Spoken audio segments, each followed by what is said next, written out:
Spiritual gifts. Pursue love and earnestly desire the spiritual gifts, especially that you may prophesy. It is clear that the church in Corinth was divided on various issues. They disagreed about the preachers, about how to eat, about whether to marry or remain single, and about which of the spiritual gifts should be most honored. Once he has answered the initial problems, Paul shows how spiritual gifts go from being a problem to being a means of unity.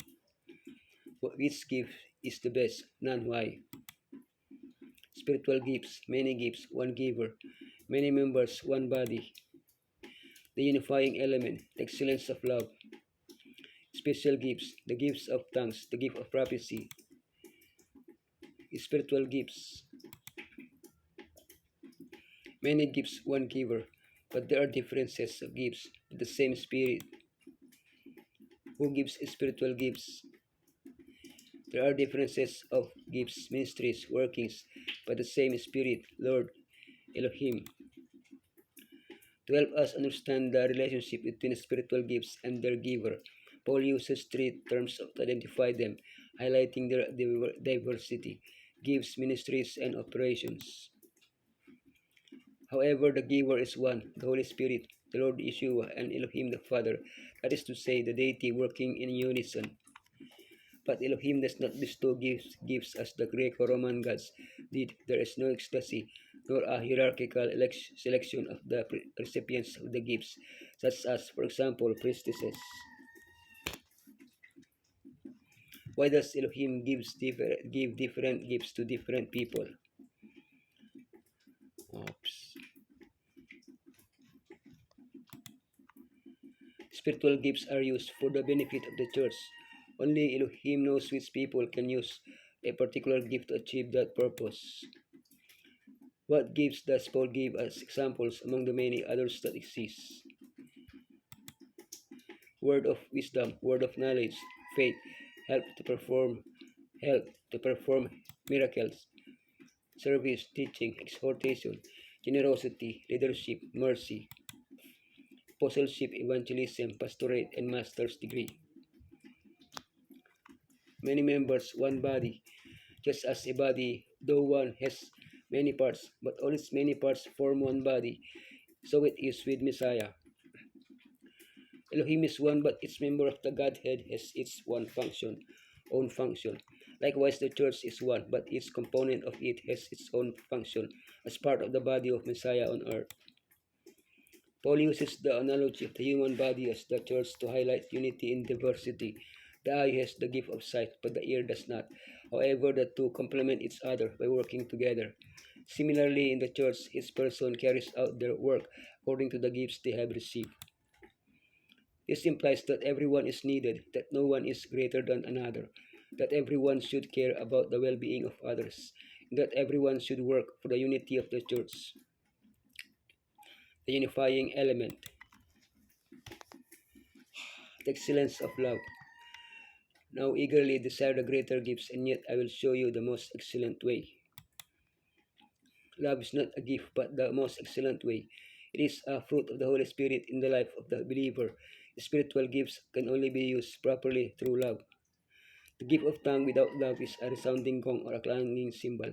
The gift of prophecy, the gift of knowledge, and the gift of faith without love are nothing. The gift of generosity and the gift of martyrdom without love are worthless. 1 Corinthians 13:4-7 provides a solid guide for proper conduct in the practice of spiritual gifts. What love does. He is patient. He is kind. He rejoices in the truth. He excuses everything. He believes everything. Everything awaits. It endures all things. What love does not do. He is not envious. He is not boastful. He is not proud. He is not rude. He is not selfish. He doesn't get angry easily. He doesn't hold a grudge. He does not delight in evil. Special gifts.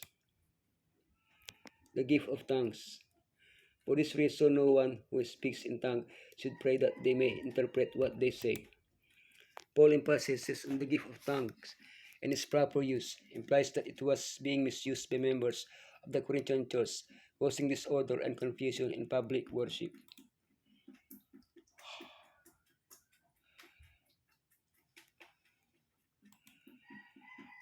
The gift of tongues is the ability to speak human or angelic languages unknown to the person. When this language is unknown to the listener, it needs interpretation. Paul's desire that all should speak in tongue has been misinterpreted by those who think that we should all have that gift. In reality, this longing encompasses all the gifts.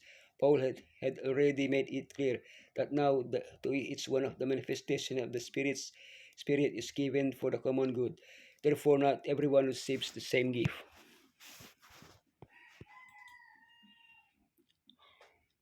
The gift of prophecy. But the one who prophesies speaks to people for their strengthening, encouraging, and comfort.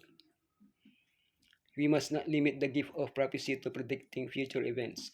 The primary use of the gift of prophecy is for edification, exhortation, and consolation. Paul highlights this gift above others, but he also urges that it be used correctly so as not to create confusion.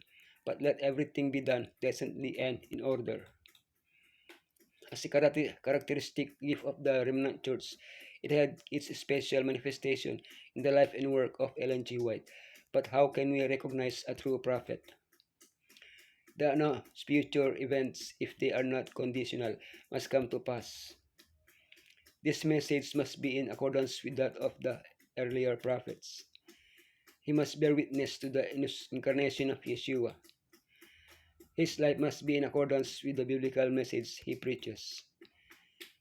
In all the Lord's arrangements, there is nothing more beautiful than his plan of giving to men and women a diversity of gifts.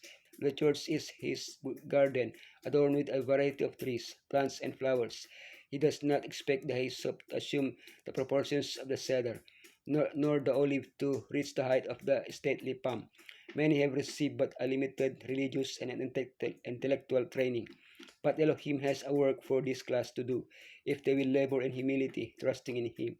Different gifts are imparted to different ones, that the workers may feel their need of one another.